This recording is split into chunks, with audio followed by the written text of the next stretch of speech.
Hi welcome to today's video. This is Chandan. आज बड़ा interesting topic है। We get a lot of queries about this कि क्या मैं लोन लेके पैसा लगा दूं मार्केट में या मैं एसआईपी करवा लूं। तो आज इसको साइंटिफिकली समझते हैं कि should you take a PL or a business loan or any other loan or you should do SIP in the market. तो आपके लिए कौन सा बेनिफिशियल है, आइए देखते हैं। तो इसके लिए सबसे पहले आपको समझना पड़ेगा एमोटाइजेशन, कि आप अगर कितना लोन लेते हैं आपको कितने पैसे लौटाने हैं। मान लीजिए आपकी सैलरी 50-60 हज़ार रुपए है और उसमें से आपको 8-10 लाख का लोन मिल जाएगा आराम से। मान लीजिए आपने 10 लाख का लोन लिया, down payment zero, net loan हो गया आपका 10 लाख का। ठीक है, मान लीजिए आपको 15% भी मिल गया 5 साल के लिए। तो इसकी जो ईएमआई आप दोगे वो हम कुछ ऐसे कैलकुलेट करते हैं। Future value present value minus में होगा क्योंकि आउटफ्लो होता है। तो 23,789 जो है ये हमारी ईएमआई हो गई। तो इस हिसाब से आपको एक्चुअल में पैसे कितने लौटाने हैं फाइनेंस कंपनी को। uh, ये हो गए,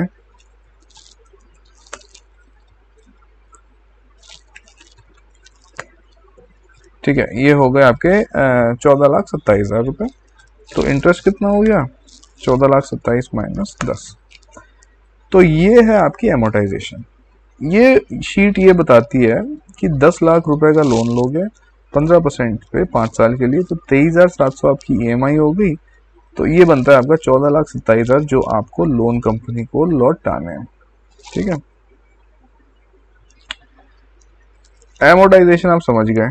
मान लीजिए आप कंजर्वेटिव है, आपको रिस्क ही नहीं लेना, आपको बस एक ये प्रॉब्लम है कि मेरी सेविंग्स नहीं हो रही, तो ना ही मेरे में डिसिप्लिन है, तो लोन ले लेता हूँ, उस पैसे को एफडी करा देता हूँ, 5 साल की मैच्योरिटी के बाद वो पैसा मेरे को मिल जाएगा।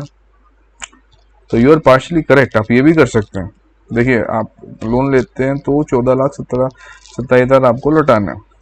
अगर आप यही 10 लाख उठा के अगर आप एफडी कर दें 7% पे, 7 में इसलिए ले रहा हूँ क्योंकि फिक्स्ड इनकम की जब हम बात करते हैं तो एफडी तो आपको 6-6.5% देगा। ठीक है, सीनियर सिटीजन या के नाम पे कराएंगे तो शायद आपको 7% मिल जाए। लेकिन अगर आप फिक्स्ड इनकम की बात कर रहे हैं तो कुछ एनसीडीज में आपको दिखाता हूँ। ये देखिए, इकोनॉमिक टाइम्स का आर्टिकल है, 17 दिसंबर पिछले साल का आर्टिकल है। ये क्रिसल AAA रेटेड एनसीडीज हैं जो आपको 9% तक ऐसे भी ज़्यादा वो देता है इंटरेस्ट। इसमें देखिए, इंडिया बुल्स हाउसिंग फाइनेंस है 9.61, टाटा का हाउसिंग फाइनेंस है 9.5, LND फाइनेंस है 9.2। तो ये सारी चीज़ें, ठीक है। तो चलिए फिर भी मैं मान लेता हूँ कि आपको 7% पे आपने जो है एफडी करा दिया। तो इसमें आपको मेच्योरिटी पे कितना मिलेगा, ठीक है। स्टार्ट आपने किया 7 लाख से, 7 लाख पे आपको मिल गया 7%। तो आपने एंड कर दिया इतना। ठीक, इस तरीके से अगर आप ये देखो तो कुछ ऐसे आता है। इसको आपने बस ड्रैग एंड ड्रॉप कर दो, आपको कैलकुलेट होके आ गया। इसको मैं हाईलाइट कर देता हूँ। ये आपका फिगर हो गया एट मैच्योरिटी 14,02,000। ठीक है, लोन था 10 लाख का, लौटाया आपने 14,27,000। एफडी अगर 10 लाख के लोन की करा दिया तो 14,02,000 आपको 5 साल के बाद मिल गए। No profit no loss, minus 20-25 हज़ार का हुआ है। इन्फ्लेशन से आपको एडजस्ट करना है। तो ये है कि अगर आपकी हैबिट नहीं है, आपने एफडी करा दी, 5 साल के बाद मैच्योरिटी के बाद आपको इतना एक लमसम अमाउंट मिल गया। ये आप कर सकते हो अगर आपकी एज ज़्यादा है या आपकी रिस्क एपेटाइट बहुत ही कम है, तो ये सब भी कर सकते हो। दूसरा देखते हैं, मान लीजिए आप में डिसिप्लिन है, ये जो ईएमआई आप पे कर रहे हो 23,789, आप इसका लोन मत लो, आप इसकी एसआईपी करा लो। ठीक है, तो एसआईपी अगर आप कराते हो 23,789 को 15% पे, तो देखते हैं कितने पैसे हमारे जो है वो क्या कहते हैं कैपिटल होगा।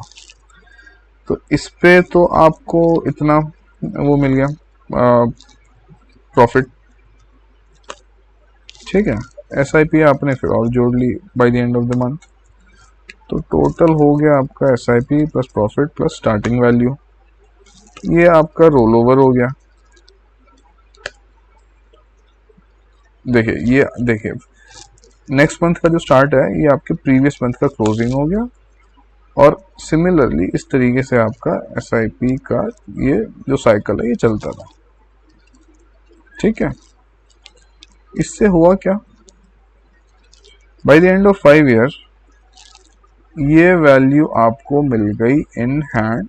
आपकी टोटल इन्वेस्टमेंट थी 14,27,395, 14,27,395.81।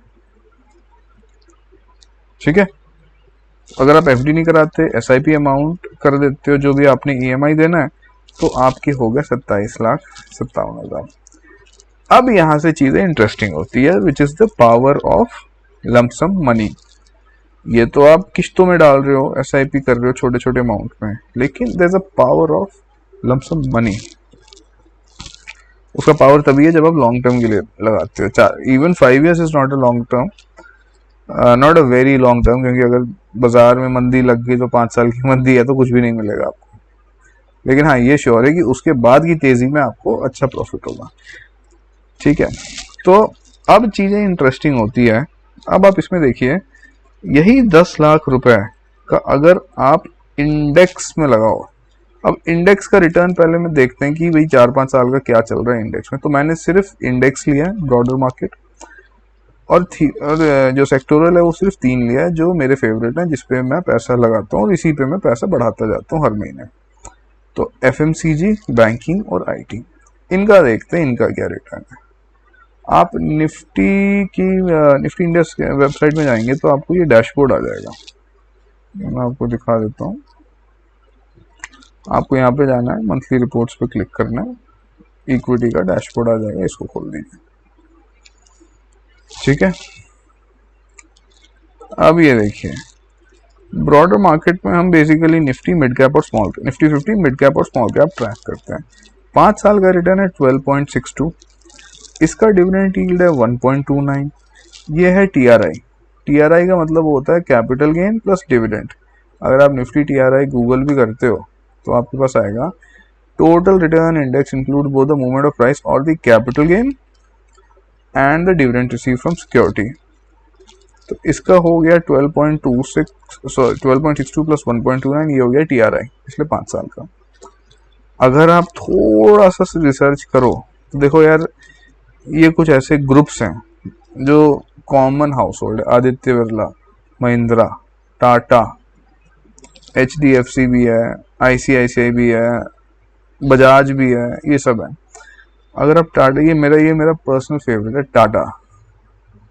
टाटा का देखो 5 साल का 21.96% रिटर्न है, डिविडेंड इसका देखो 1.24% है।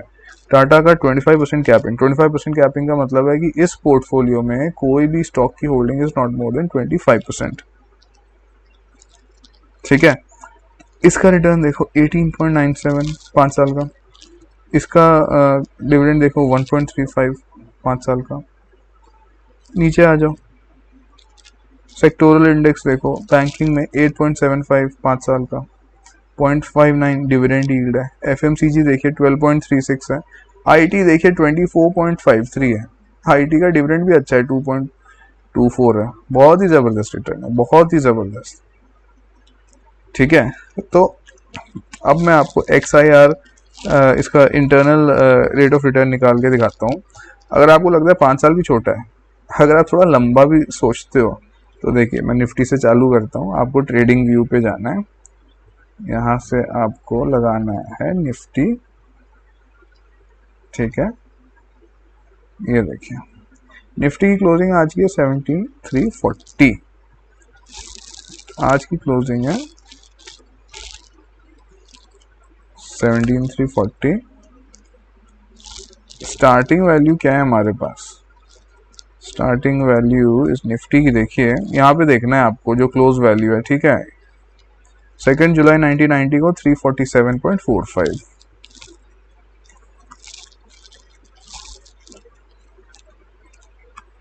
माइनस में मैं इसलिए लिख रहा हूँ क्योंकि वो XIRR फॉर्मूला के नीड है, तो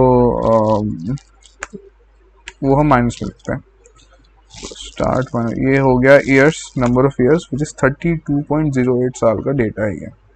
निफ्टी का डिविडेंड हमने अभी देखा है 1.29%।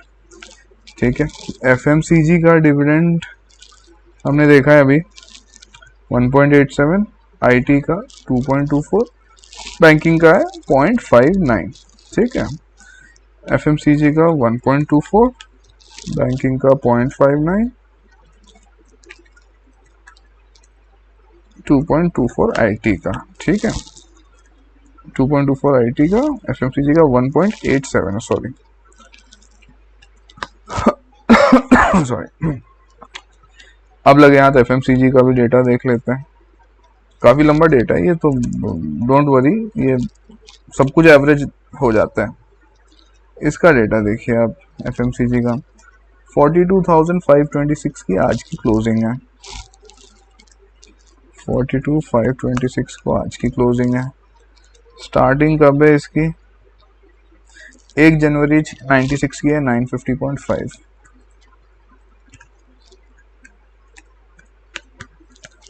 ठीक है, बैंकिंग का देखिए, सिर्फ इंडेक्स की बात कर रहा हूँ, नॉट इवन स्टॉक्स। आज की क्लोजिंग है 37,903। ठीक है, और स्टार्टिंग वैल्यू जो दिखा रहा है हमें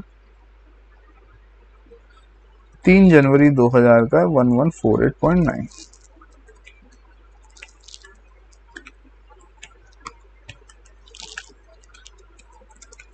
निफ्टी IT का देखिए, आज की क्लोजिंग है 29,220, और जब से है तब से है 1 जनवरी 96 का है, 92.25।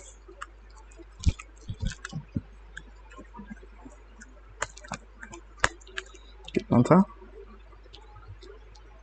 हाँ, 92.25। ठीक है, अब ये इसके ईयर हो गए, ये 32 साल का डेटा है, ये 26 साल का है, ये 22 साल का है, ये 26 साल का है। ठीक है, ROI कितना हो गया? Values 12.95 Nifty, 15.36 FMCG, 16.74 banking, 24.17 Nifty IT। तो डिविडेंड प्लस कैपिटल गेन को ऐड कर लेंगे, TRI आ जाएगा ये आपके सामने। ये है सबसे इम्पोर्टेंट चीज़। सेकंड इम्पोर्टेंट चीज़ मैं बोलूँगा, TRI निफ्टी का 14.24, FMCG का 17.23, बैंकिंग का 17.33 और IT का 26.41। और इसका सबसे इम्पोर्टेंट चीज़ है ईयर्स, ये 32, 26, 22, 26। ठीक है, तो now let's come to the conclusion. अगर आपकी एज कम है, अगर आप ज़्यादा टाइम रह सकते हो मार्केट में, it is very much advisable कि आप लमसम इन्वेस्टमेंट करो with the help of a personal loan और अ बिजनेस लोन, क्योंकि आपको पता है लॉन्ग टर्म में सारी चीज़ें चॉक आउट हो जाएंगी और आपको ऐसा TRI, ऐसा टोटल रिटर्न आपको ऐसा मिल जाएगा। ठीक है, तो ये आपको मिल जाएगा, ऐसा TRI मिल जाएगा आपको। और अगर आप कंजर्वेटिव हो या आपकी एज ज़्यादा है, आप रिस्क नहीं ले सकते, तब आप लोन लेके FD भी कराते हो तो भी आपको कोई लॉस नहीं होगा। तो दोनों ही ऑप्शन है आपके पास। होपफुली ये वीडियो आपको इन्फॉर्मेटिव लगी होगी। Do leave comments your suggestions, please like and share the video. And if you want to connect with me, आप डिस्क्रिप्शन पे मेरा कॉन्टैक्ट है, आप उस पर कनेक्ट कर सकते हैं and we can work together. Thank you.